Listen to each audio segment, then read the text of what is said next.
pauta ideologi fasis. Ideologi fasis itu seperti apa sih? Ideologi fasis adalah right or wrong my country is right. Jadi kebenaran itu ada pada negara, dia pemujaan berlebihan ya kepada negara dan pemimpin negara seperti itu. Negara-negara fasis itu contohnya Italia, itu Mussolini ya, kemudian Hitler, kemudian Jepang, Jenderal Franco Spanyol, itu negeri-negeri berhaluan fasis. Nah, ketika Jepang masuk ke Indonesia, apakah ada bukan bekas ya, tapi dampak dari pendudukan Jepang itu ke kita? Kalau Anda perhatikan bagaimana gerak jalan atau model upacara kita. Jadi kalau di Indonesia kan kemerdekaan itu dirayakan, disyukuri dengan upacara. Tapi kalau di negeri-negeri lain itu dengan ya pesta, dengan sukacita, karena itu hari kemerdekaan. Hari kemerdekaan itu ya udah pergi ke bioskop atau bakar apa di belakang rumah dan seterusnya. Ini karena kita tidak ada jarak dengan fakta yang ada di negara kita, jadi seolah-olah kita menganggap itu sebagai sebuah kewajaran dalam arti merayakan kemerdekaan dengan upacara. Nah ini. Dan bentuk upacara kita yang memuja kesempurnaan, presisi seperti itu warisan dari fasis. Ini dia. Nah, Pancasila itu sendiri lahir ketika sosialisme Uni Soviet. Sosialisme itu apa sih? Sosialisme itu sebuah paham yang menginginkan kesamaan, pemerataan keadilan, pemerataan akses dan seterusnya kepada seluruh rakyat dari negara. Tapi konsekuensinya adalah ketika sumber-sumber milik negara itu dikuasai oleh sumber-sumber dan seterusnya itu dikuasakan atau dimiliki oleh berikutnya negara sekutu besar itu juga Amerika Serikat. Amerika Serikat itu sangat menjunjung liberalisme. Liberal itu kalau sekarang kan maknanya cohabitation ya. Oh itu budaya liberal. Cohabitation tahu ya, kayak kumpul kebo itu loh. Jadi belum menikah tapi hidup bersama. Oh itu budaya liberal. Atau liberalisme itu kebebasan berpendapat. Liberalisme yang saya maksud di sini itu mengacu pada Declaration of Independence of America. Di batang tubuhnya dikatakan bahwa, atau di awalnya saya lupa, di intro kalau tidak keliru, bahwa segenap warga negara Amerika dari 13 negara bagian itu berhak untuk berhak untuk dijamin hak hidup, hak berpendapat atau hak berekspresi, dan satunya lagi hak mencari kebahagiaan. Nah ini dia, hak mencari kebahagiaan kan unik ya. Hak mencari kebahagiaan itu ya yang jelas ketika kebahagiaan saya tidak menyinggung kebahagiaan orang lain, it's okay. Nah kayak gitu. Ini model-model nanti Anda akan mungkin dapat di mata kuliah warga negaraan, ada welfare state, ada Waker state. Nah itu malam, Waker itu penjaga, state itu negara. Jadi negara penjaga malam. Negara penjaga malam itu kayak suatu perumahan, ada pos kampling. Nah Waker state ini, negara ini menjadi pos kamplingnya. Pokoknya asal warganya itu tidak dicuri atau tidak ada maling masuk ke perumahan itu, atau tidak ada perkelahian antar warga di situ, it's okay. Kamu mau mohon maaf, kamu mau berekspresi yang kayak seperti apapun boleh. Ini di negara Anglo-Saxon maupun Eropa kontinental umum. Maka tidak heran ketika Anda di pantai-pantai di negara-negara Britania, di situ ada patung Ratu Elizabeth, mohon maaf, pakai bikini. Nah, kayak gitu. Ini kan masa simbol negara dibuat kayak gitu. Tapi ini bebas. Ya, ini saya mau mendudukkan bagaimana Pancasila itu lahir. Dalam suasana seperti apa Pancasila itu lahir. Jadi Anda ingat persidangan-persidangan series bulan Juni, Juli, Agustus 1945. Ada pembentukan BPUPK ketika dijajah Jepang, dan seterusnya. Kita menyebutnya BPUPK, bukan BPUPKI. Nah, sebab-sebabnya macam saya lebih sepakat dengan penyebutan BPUPK ini alih-alih BPUPKI karena pemerintahan Jepang itu terbagi jadi 3. Jadi ada Kaibun, Rikibun, kayak gitu loh. Dan ada angkatan di jadinya. Nah, masing-masing pemerintahan militer itu punya ada strategik jauh-jauh pejabat. Maka ketika Jakarta, kita sebut BPK, tapi toh demikian. Pak Hatta, Saiful Arif itu menyebut ya BPUPK, bukan BPUPK. Yang saya kemi di sini itu tulisannya dari Adi Kusuma, dosen UI. Oke, nah kemudian ada Kanjeng Raden Tumenggung Rajiman Widyodiningrat, seorang dokter kandungan, obsgin ya hari ini, itu meminta kepada segenap peserta sidang untuk mengemukakan dasar negara, filsafat dasar negara. Nah, kemudian saya sudah sampaikan di YouTube itu bahwa ada Pancasila historis, ada Pancasila yang kita kenal. Pancasila historis itu ya yang disampaikan Soekarno, Sutomo, Yamin.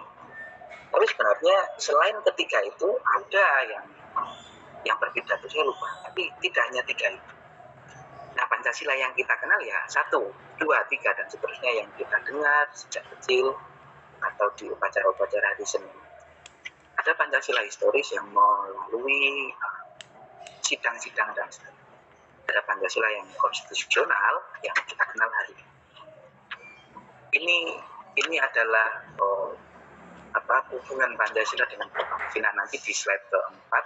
Akan ada segitiga model kayak gini, tapi sebenarnya Pancasila itu kan ada di pembukaan Undang-Undang Alinea keempat.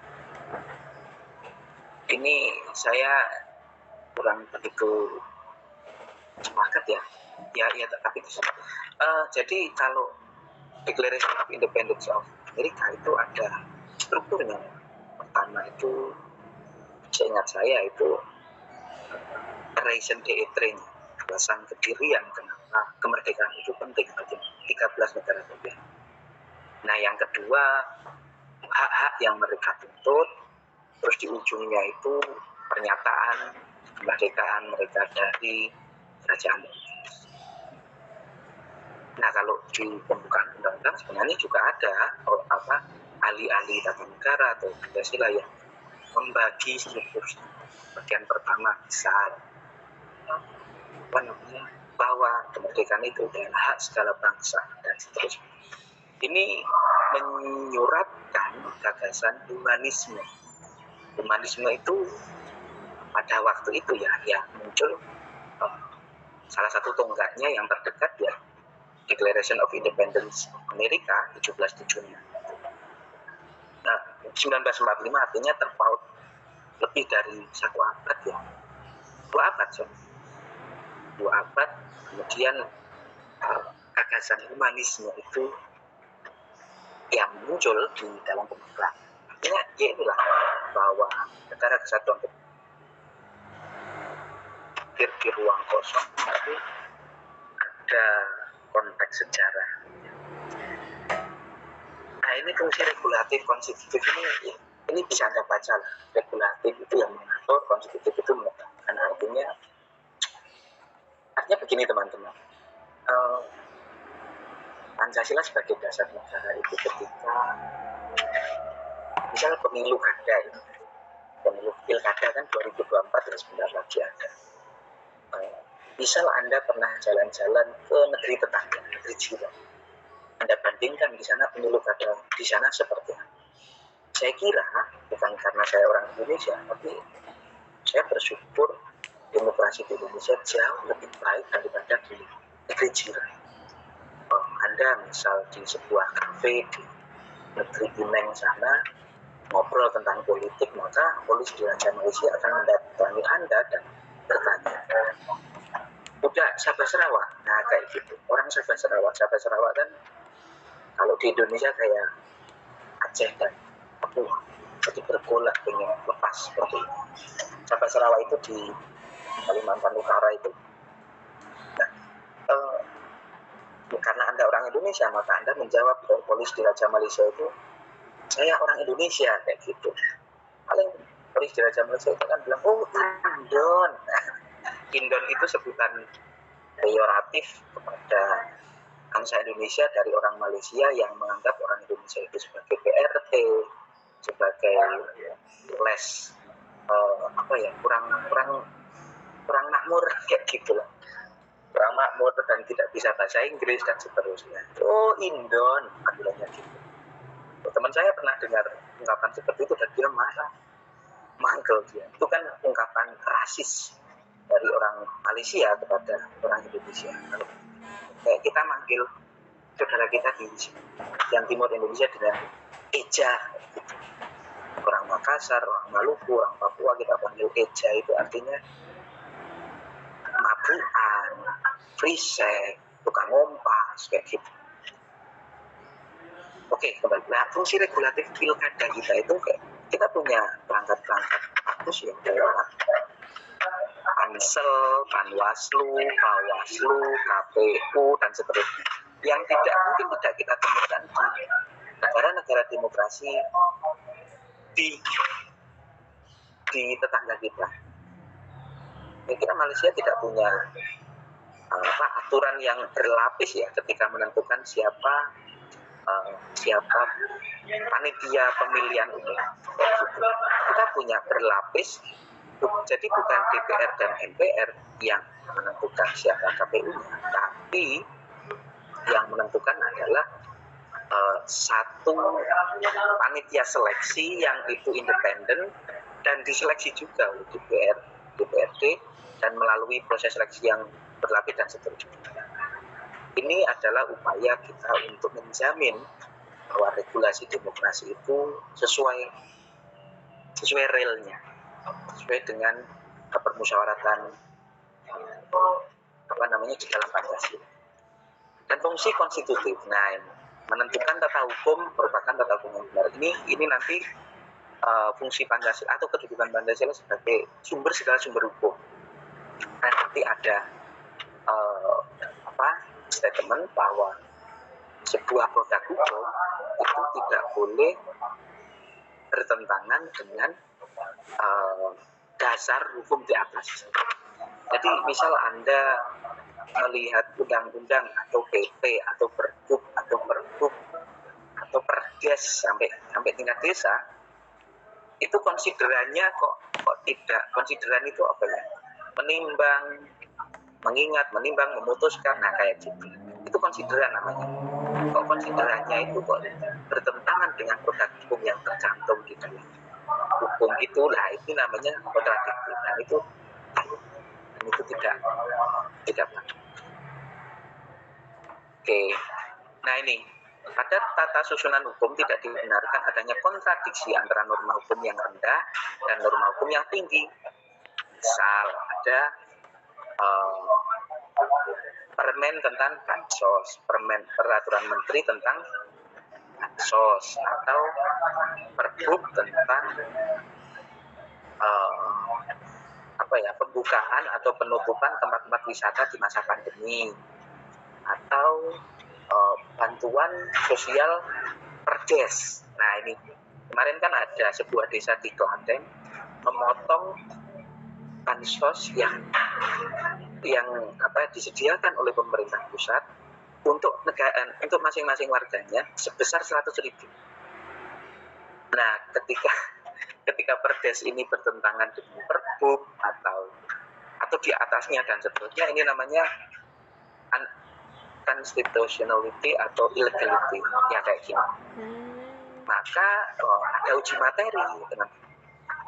Uji materi itu ketika sebuah produk hukum itu tidak sesuai dengan konsiderannya atau tidak sesuai dengan amdalnya atau macam-macam. Jadi misal Perbup X mengeluarkan izin bagi pembukaan lahan di Kabupaten X untuk penanaman perkebunan tertentu atau pertambangan tertentu. Nah ketika amdalnya tidak sesuai, maka dilakukan uji materi dan seterusnya di MK. Ini teman-teman, cek beberapa hari yang lalu saya menemani teman-teman mahasiswa yang meminta peraturan rektor tentang regulasi pemilu raya di tingkat mahasiswa di Universitas Malang itu ditinjau ulang. Nah ini namanya uji materi dan maksudnya terjadi di kampus kita. Saya kira itu kesadaran hukum yang bagus. Kemudian, nah ini sumber hukum ini posisi apa yang kita sekarang membicarakan Pancasila sebagai dasar. Inti dari atau muara dari narasi saya 23 slide ini adalah bahwa Pancasila sebagai dasar negara memiliki arti pedoman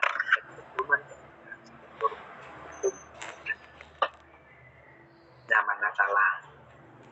Makanya bansos ini kan kalau dulu ada istilah jaminan sosial. Jadi di negara-negara makmur kayak Amerika, Inggris, Australia ada sokongan penganggur istilah. Sokongan penganggur itu diberikan kepada orang-orang yang tidak bekerja atau kehilangan pekerjaan karena bencana alam.